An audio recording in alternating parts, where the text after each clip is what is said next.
Assalamu alaikum warahmatullahi wabarakatuh, mtazamaji na msikilizaji wa Ncha Kali Podcast. Karibu sana kwenye podcast yako pendwa Ncha Kali Podcast, ikiwa tunaendelea na msimu maalum wa mwezi mtukufu wa Ramadhani, msimu ambao tunaangazia hatua za mabadiliko, simulizi za hatua za mabadiliko za wageni mbalimbali ambao tunakuwa tumewaalika hapa kwenye Ncha Kali Podcast. Mimi naitwa Rajab Msami, nikukumbushe tu ya kuwa podcast zote ambazo tumekwisha kuzifanya unaweza kuzifuatilia kupitia katika platforms zote za podcast, Google Podcast, Spotify, kote utatupata kama AD Plus Swahili, lakini unaweza kuzifuatilia kutazama kupitia katika channel yetu ya YouTube na kwenda kwa jina la AD Plus Swahili. Ndani ya msimu huu wa mwezi mtukufu wa Ramadhan, basi kila siku muda na wakati kama huu utaweza kufuatilia podcast hizi kupitia katika kituo chako bora cha televisheni Africa TV2. Jana tulikuwa na mgeni Ustadh Rajab Suleiman, tulizungumza naye mengi sana, ikiwa ni kuziangazia simulizi za hatua zake za mabadiliko. Tuliyazungumza mengi, alitueleza tangu pale nyumbani Boma kijijini kwao alipozaliwa, lakini tukaziangazia hatua zake za mabadiliko mpaka alipofika katika madrasa Shamsia pale Tanga mjini, akaweza kusoma pale kwa miaka 13. Tumeangazia changamoto ambazo alikutana nazo pale Shamsia, lakini amefanikiwa miaka ile 13 kuweza kuihitimisha pale Shamsia, na sasa akaweza kutoka jijini Tanga kwa siku za leo, lakini wakati ule ilikuwa Tanga mjini Tanga na kuja Dar es Salaam mwaka 2003. Leo tuko naye tena Ustadh Rajab Suleiman, tukiendelea kuziangazia simulizi za hatua zake za mabadiliko Tanga kuja Dar es Salaam mwaka 2003. Karibu sana Ustadh Rajab, leo ikiwa ni siku nyingine tena. Jana tulikomea hapo, leo tunaendelea pale ulipoishia jana. 2003 umekuja Dar es Salaam. Unatoka Tanga. Unakuja Dar es Salaam kutafuta maisha, unakuja kujiendeleza zaidi kimasomo, au unakuja umepangiwa jukumu la kuja kufundisha? Kipi kilikutoa Tanga baada ya kumaliza Shamsia na kuja Dar es Salaam? Kwa kweli kilichonitoa Tanga kuja Dar es Salaam ni kutafuta maisha, kwa maana ya kuifanya ile kazi ambayo nimeshafundishwa, lakini pamoja na hilo pia sikuacha kukaa hivi, nilikuja nikajiendeleza. Huku nafundisha, nafanya dai, huku najiendeleza kusoma. Umefika Dar es Salaam, unatoka Tanga unakuja Dar es Salaam. Kwa umejipanga, unajua unafikia kwa mtu fulani na kwenda na nini? Ulifikia maeneo gani? Nilifikia kwa mjomba Kinondoni. Mjomba wangu tu pamoja na mamangu Kinondoni Mkwajuni, ndipo nilipoanzia maisha hapo. Okay. Na ulipofika Kinondoni Mkwajuni, nikaanza kufungua darasa pale pale nyumbani kwake kwa huyo mjomba wangu. Baada ya kufungua darasa pale, watu wa msikitini Kinondoni Mkwajuni wakaniona, wakanichukua kutoka pale, nikaingia Ridha. Kutoka mwaka huo mpaka leo nipo Ridha. Na darasa nyumbani kwa mjomba lilifanikiwa kiasi gani? Takriban nilifanikiwa kidogo, si sana, kwa sababu sikudumu sana kiasi hata mwaka sidhani kama nilimaliza. Wale wazee kule kina mzee Awadhi, marehemu Mungu amrehemu, kwa Natila, wakasema hapana, tunasikia kuna kijana huko anafundisha na tumepata sifa zake, ngoja tumchukue tuwe naye. Kwa hiyo mimi nikachukuliwa pale, nikawa niko Kinondoni Mkwajuni na mpaka leo hii. Katika harakati zako za kuendelea kusoma, najua kama kusoma utakuwa uendelea kusoma kwa masheikh. Unaweza kutugusia kidogo, kwa sababu wengi katika wasomaji wa elimu ya dini mifumo rasmi ya kwenda kusoma, kujiendeleza kusoma, kwa maana kwa mifumo ya kwenda kusoma nje ya Tanzania, sio wote wanabahatika. Lakini wengi wamekuwa wakipita katika hii mifumo ya kupita kwa masheikh, kwenda kukaa kitako kwa masheikh, kuchukua elimu kupita kwa masheikh. Kwa kweli kuwaje? Lakini kwa uzoefu wako, hili lina changamoto kiasi gani, usomaji huu wa kupita kwenda kusoma kwa masheikh? Kwa dhati kwamba kama nilivyoeleza bwana mtangazaji Rajab, nilisoma kwa masheikh mbalimbali, lakini pia nilisoma kufuata mfumo rasmi, kwa sababu ilifikia wakati kwamba mimi ni daia, natakiwa nifundishe, lakini watu nawafundisha saa nyingine wanajua mimi nilienda Ubungo, chuo cha Ubungo cha ualimu. Nikaenda nikasoma chuo cha Ubungo cha ualimu, mkuu wa shule akiwa ni marehemu Muna, Mwenyezi Mungu amrehemu, amekufa. Nikasoma nikiwa na familia na kwenda na baskeli huku narudi, ukirudi ukija na kule ulisoma walimu wa dini special walimu wa dini wa elimu ya primary, ulisomesha DK primary mpaka secondary. Kwa ulienda pale ukasoma kabisa walimu kabisa, na cheti ninacho. Na hii ilikuwa ni mwaka gani? Baada sasa umekuja Dar es Salaam 2003, umeingia msikitini Mkwajuni Ridhaa pale 2003.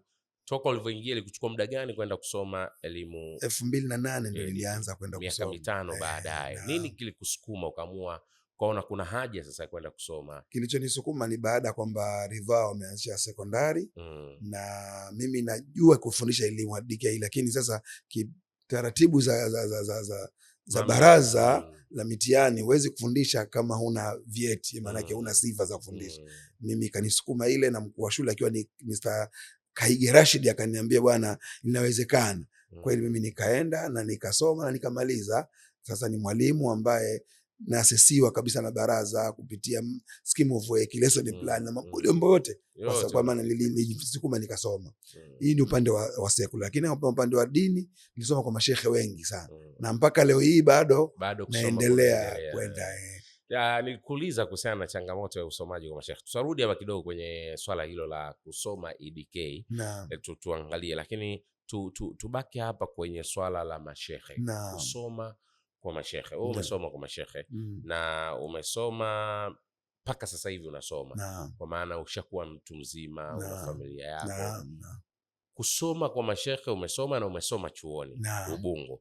Tofauti unaiona? Kuna changamoto gani za mtu kusoma kwa mashehe, kwenda kusoma kukaa kitako, kusoma kwa mashehe? Umesoma kwa mashehe, changamoto ambazo kwa upande wako uliziona ambazo unadhani pia zinaweza zikawa ndio changamoto za jumla, ili hata wanaotutazama ambao wanatazamia kwenda kusoma kwa mashehe wasije wakakutana nazo ikawa ni kitu ambacho kimewakatisha tamaa, wakaona basi kama mambo yenyewe ni basi.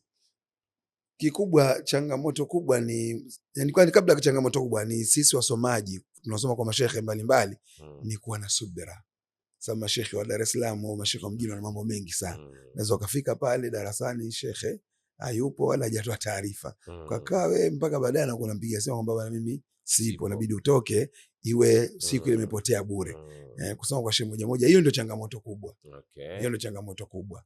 Lakini pia changamoto nyingine, mashehe wetu mbalimbali kila mmoja na akida zake. Unaweza kaenda kwa mwana shehe ni mzuri, ngoja nikamsome, lakini ukafika akawa akida anayokupa pengine zinaweza zikao ukaona kama kwao zinakinzana. Kwa cha msingi ni subira, chukua matiri, pokea. Wewe mwenyewe binafsi ukifanyia kazi utakuja kujua kweli uko wapi. Sawa. Turudi sasa kwenye elimu ya kwenda kusoma EDK Ubungo. Umekaa miaka 5 baada ya kuja Dar es Salaam, umeenda kusoma EDK Ubungo. Wakati wa kuja Dar es Salaam ulikuwa na familia? Mimi kwa Dar es Salaam nilikuwa tayari na familia. Wakati unatoka Tanga? Natoka Tanga 2003 tayari nilipata familia wakati uko Shamsia. Niko Shamsia. Kwa 2003 umekuja Dar es Salaam, umekuja na familia yako. Na unaenda kusoma EDK uko na familia. Na familia. Swali langu litarudi kule nyuma. Mtazamo wa nyinyi ambao mnasoma elimu ya dini. Kuja kuwa watu ambao mnapata title rasmi ambazo zimerasimishwa, zinatambulika kwa muktadha huu ambao umeusoma wewe Ubungo, unatambulika na baraza, unafundisha kwa maana uko katika taaluma rasmi ya kufundisha. Watu wengi mkisoma elimu ya dini, jamii inakuwa na mtazamo ule ambao tulikuwa tumeugusia mwanzo, kwamba unasoma uje kuwa nani, unasoma uje kufanya vipi, yani kwa mustakabali gani wa maisha yako ya baadaye. Wewe umesoma, umeona faida ya kuja kusoma, sasa hivi ni mwalimu ambaye unatambulika na baraza, unatambulika rasmi kisheria.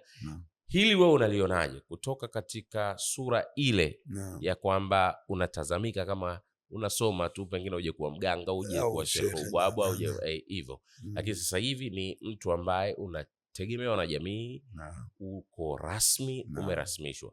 Hili kwako unalizungumzaje? Kwa kweli hili jambo kidhati kabisa ni jambo zuri, na tutakiwa walimu wenzangu tukubali kubadilika, kwa sababu mimi leo naingia mpaka shule Jangwani wapi, nafikisha ujumbe, na si kingine nachofundisha ni ile elimu ya dini, si kingine, ila kwenda kuingia kwenye mfumo rasmi lazima tukubali mabadiliko. kwa sababu mfumo rasmi ndio unakuacha unakuwa mzoefu zaidi kwenye kufundisha. Lazima kwa sasa, kama kwenye mfumo rasmi kuna kila kitu, curriculum, kuna mitaala imeshawekwa, huyu anatakiwa apewe dozi kiasi gani, kinyume na hii mitaala yetu kwamba yetu ni dozi ndapewa tu kulingana. Pamoja shekhe anajua kwamba yuko ustawa gani, lakini ile sio vizuri zaidi kuliko hii ambayo ni format imewekwa vizuri. Kwa kweli nimestafidi, nimepata faida sana sana sana, kujiboresha sana, kwa maana ukinipeleka kule mfumo wangu ninao, tukiingia kwenye sasa hivi mfumo ninao, sababu nasomeshwa mpaka saikolojia na mtoto wa nasari anatakiwa apokee vipi, michezo gani uende naye vipi, muda gani umwache alale acheze, alikadhalika mpaka kufika advance. Na hili ni jambo jema sana. Umekuja Dar es Salaam sasa, umesoma EDK, unaendelea kusoma kwa mashehe, uko na familia. Ugumu wa kusoma ukiwa na majukumu tayari, hili ni eneo ambalo watu wengi wamekata tamaa za kuendelea kuitafuta elimu kwa sababu hiyo. Yani majukumu yanakuhitaji, watoto watakiwa wale wasome kodi, lakini unatakiwa ukasome. Kwanza hili jambo ni gumu kiasi gani? Hilo swali langu la kwanza. Lakini swali la pili, kwako uliwezaje? Ilikuwa rahisi kiasi gani, ugumu kiasi gani, na ulifanikiwa vipi kuweza kufanikiwa kuhitimu elimu ya EDK ulioenda kuisomea Ubungo, ili hali ulikuwa na majukumu yako ya kifamilia? Kidhati kwa sababu ndugu mtangazaji, ile jambo ni gumu mno. Ni zito sana sana sana kusoma ukiwa na familia. Na hata hivi sasa takriban kama mwaka wa pili, hata hizo mashehe wenyewe sasa hivi siendi, sasa hivi wananipigia simu majukumu. Lakini wakati ule niliwezaje, kama ulivyoeleza kwamba baada ya kufika ridhaa, baada ya kuipata ile fursa, nilikaa na wale wazee kwenye taasisi yao ridhaa, mimi nataka nikaongeze elimu ili niwatumikie vizuri vijana wetu wa Kiislamu. Wao wakanisponsor, yani wao wakanitolea zile gharama zote za masomo.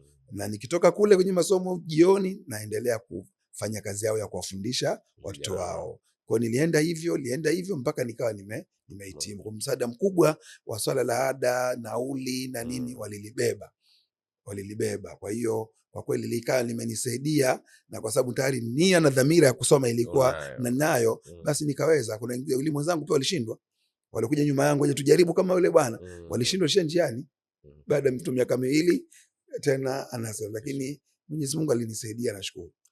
Pengine hili linaweza likawa ndilo sababu kubwa ambayo inafanya walimu wengi ambao wamesoma elimu ya dini, wanaifundisha elimu ya dini, wakawa na uzito kiasi kwenda kusoma kujirasimisha katika mfumo huu rasmi, wakaweza kutambulika na baraza. Hili swala la ugumu huo ambao mtu tayari ameshaingia kwenye majukumu na analazimika aende kusoma. Nadhani hii inaweza ikawa ni sababu, au ni kule tu basi kulemaa. Mimi na imani kwamba kikubwa ni moja tu, sababu ndogo. Sababu kubwa ni kama nilivyosema, ni kwanza ni kulemaa. Pia kulikuwa na ili gepu la kwamba kuna secular education and religion, kwamba kuna elimu ya dini, kuna elimu ya akhera. Kama vile sisi watu wa elimu ya dini tunaona wale wenzetu kama vile ni makafiri waliosoma secular. Kulikuwa na propaganda au na ujinga huo. Na sisi na wale waliosoma nini wanaona sisi kama vile ni nini, kama kwa kumeganyika, lakini kama na daraja kati linatenga haya makundi mawili. Lakini baada ya kuja kuingia darasani na kusoma na kuendelea kufanya upembuzi wangu, nakuja kuta pale kwenye Iqra pamemaliza kila kitu, kwamba Mtume anaambiwa Iqra, tena kwa fi'li amrin, tena majhul, kwa sababu soma nini? Man arada dunya fa alayhi bil ilmi wa man arada al akhirah fa alayhi bil ilmi wa man aradahuma fa alayhi bil ilmi, kwamba ukitaka kuishi vyema ulimwenguni unalazimika utafute elimu kabisa. Ukitaka kuishi vyema akhera, tafuta elimu. Ukitaka uvipate vyote viwili, tafuta elimu. Kwa hiyo hadithi ikanisukuma, nikasema hapana, tafia hapa. Na kwa kweli alhamdulillah nimeweza kuimprove vizuri, na mpaka leo kama nilivyosema, baraza sasa linaniita kwenda kusahisha hata mitihani ya taifa. IDK. Lishaniamini si chini ya mara zaidi ya 8. Pia mwaka huu nimekataa mwenyewe kutokana na mambo yangu ya kufanya ratiba zangu. Lakini mara zote umekuwa ni unaenda kusahisha mitihani. Unaenda kwa sababu nilipeleka elimu ambayo nimeshasoma kwamba huyu ni mtaalamu, ni mwalimu, anafuata curriculum, anafuata kila kitu cha nini mpaka kwa sesio, mpaka leo wakija wakaguzi naendelea kwa sesio. Sawa sawa. Naam. Wazazi wengi wanadhana mbovu ya mtoto anasoma dini akawe nani, kitu ambacho ulikizungumza. Lakini kikao chetu hichi leo kinaleta ushuhuda au tunaweza kusema kinawathibitisha, kinawa prove wrong kwamba mtazamo wenu hichi mnachokiona hakipo kama mnavyokiona. Tuko na wewe leo Ustadh Rajab Suleiman, ni mwalimu ambaye anatambulika na Baraza la Mitihani la Tanzania. Na sio tu kutambulika, unaaminika kiasi cha kusahisha mitihani kama ulivyoweza kutuambia hapa. Kuna wazazi wenye zile dhana wanatutazama. Una kipi cha kuwaeleza kwamba anahofia au hana imani, hatosheki na kuona kwamba mwanangu akisoma elimu ya dini basi inaweza ikamfanya akawa mtu fulani hapa duniani? Asante. Mimi na imani kwamba itakuwa, ndugu watazamaji na wasikilizaji, itakuwa ni dhana potofu kwa sababu Mtume sallallahu alaihi wasallam hakuzigawanya hizi elimu. Sisi ndio tumezigawanya hizi elimu. Elimu imegawanyika katika maeneo mawili tu. Kuna elimu ya fardhi aini na fardhi kifaya. Kwa maana kwa Kiswahili elimu ya mazingira na elimu ya mwongozo. Ukenda kwa watu wa secular na watu wa religion ni hivyo hivyo, kwamba elimu ni ya mwongozo na elimu ya mazingira. Haina mgawanyo zaidi ya hivyo. Sasa kugawekwa daraja ni mtazamo potofu wa kututaka sisi kuamainisha watu kwamba wasione kwamba elimu nyingine. Kwa mimi na imani kwamba anataka kuishi vizuri lazima akombaini vyote hizi elimu asome. Tena nahimiza kwamba watoto wetu wasome sana hizi elimu ili tusije tukaharibikiwa baadaye, tukalaumiana wenyewe kwenyewe, kumbe sisi wenyewe ndio tumeacha nafasi yetu kutafuta elimu. Wapo wanaotutazama ambao sasa hivi ni vijana, wako kwenye madaris mbalimbali, wanatafuta elimu, wanasoma, wengine wanapitia ugumu ule ule ambao wewe uliupitia Shamsia na kote kwingine kulikosoma. Lakini wapo watu ambao ni watu wazima ambao pengine wamekata tamaa kabisa na kusoma kwa sababu ya hali zao za kimaisha, wanalazimika kwenda mbio kutafuta maisha kwa sababu tayari watu wana familia zao.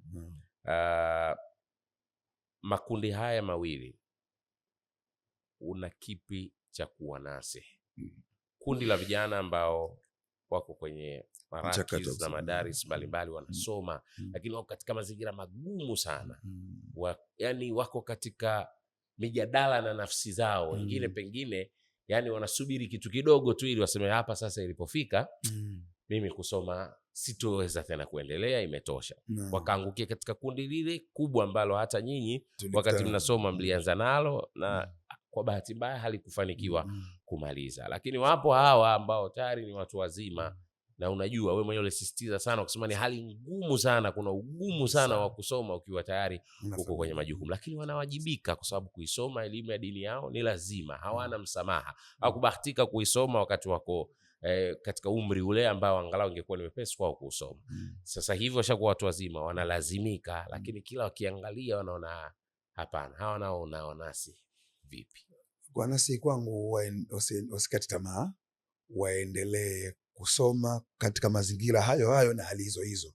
Tukisoma historia ya huyu ya Al-Hajar al-Asqalani, mpaka anaitwa hivyo kwamba ni jiwe, katika kwamba inasemekana alipelekwa madrasa akasoma muda mrefu sana, kila akisoma huwa haelewi, mazingira magumu, akakata tamaa akaondoka.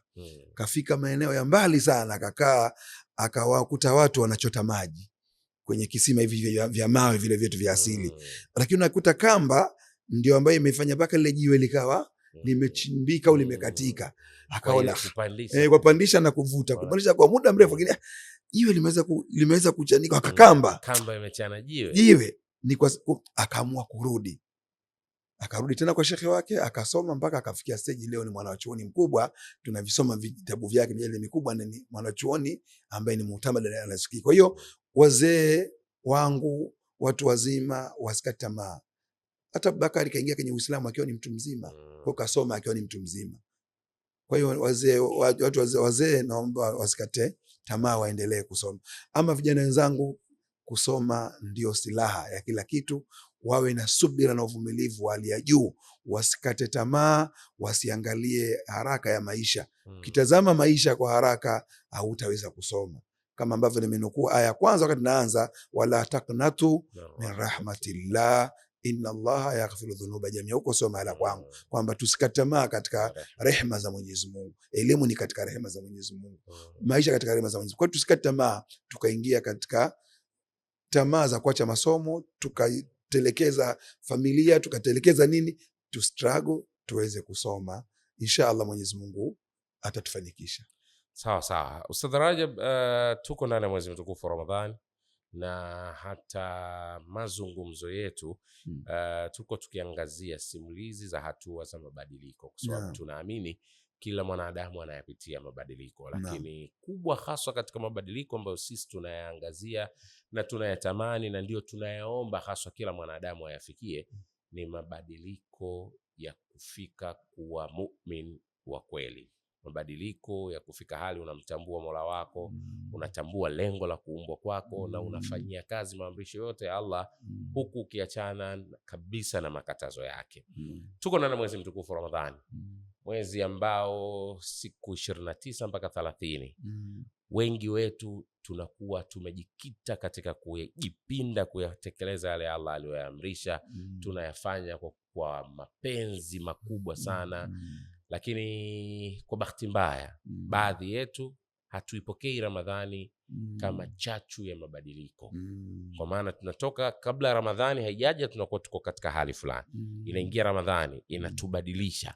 Tunaweza kuziishi siku 29 katika hali zenye kumpendeza Mwenyezi Mungu, tunajiliza na kujikurubisha kabisa kwa Allah. Zikiisha siku hizi 29, badala ya kuitumia Ramadhani kama chachu ya mabadiliko, tukaendelea na zile siku 29, tunarudi kule kule tulipotoka. Kwa kumalizia, muda wetu umetupa mkono, nasaha zako kwa kundi hili la watu. Nadhani kwanza sababu, na mtangazaji, sababu ya kwanza ni kwamba wengi tunaofunga hatuna elimu na funga. Manake wala hatujui lengo la funga, hatuna elimu ya funga. Wengi tunafunga tunafuata mkumbo, kwamba ni msimu tunaingia, sote tunaingia, ukishatoka tunatoka. Kwa sababu ndio maana hatubaki kwenye lile lengo la funga, kwa sababu lengo la funga ni uchamungu. Uchamungu ni kuishi muda masaa 24 kwa kuchunga mipaka ya Allah Subhanahu wa Ta'ala, ambayo ndio maisha tunayoishi ndani ya Ramadhani. Lakini baada ya Ramadhani kumalizika, ya maisha yale yanakwenda wapi? Ni kwamba tumefunga bila kulijua lengo la funga. Hii ni sababu ya kwanza, ambayo ni sababu kubwa kabisa inayotufanya wengi tunafunga hatujui lengo la funga. Sawa sawa. Ustadh Rajab Suleiman, mimi nikushukuru sana kuweza kuwa nasi. Mengi tumezungumza na tunataraji wale tufuatilia kuna mengi watayapata kama mazingatio, na tunamwomba Allah ajalie mazungumzo yetu haya yakawe sababu ya kubadilika kwa watu wengine mamilioni waliotufuatilia kupitia Ncha Kali Podcast. Baada ya kusema hayo, mtazamaji na msikilizaji wa Ncha Kali Podcast, hatuna la ziada. Mimi naitwa Rajab Msami, tulikuwa naye Ustadh Rajab Suleiman. Tumeangazia mengi sana katika hatua zake za mabadiliko mpaka kufikia hapa. Hatuna la ziada. Kesho panapo majaliwa yake Allah, ni siku pia tutakuwa na mgeni mwingine, naye tutaangazia simulizi za hatua zake za mabadiliko. Utakufahamu ni nani na tutaangazia vipi. Kuna mengi ya kujifunza kutoka kwa mtu huyu. Kubwa ni kuombe tu kesho muda na wakati kama huu uwe mbele ya runinga yako, uwe mbele ya kifaa chako ambacho umetumia kutufuatilia. Mpaka kufika hapa tuna la ziada. Mimi naitwa Rajab Msami, nilikuwa na Rajab Suleiman wajina huyu. Tunawaaga kwa kuambia assalamu alaykum wa rahmatullahi wa barakatuh.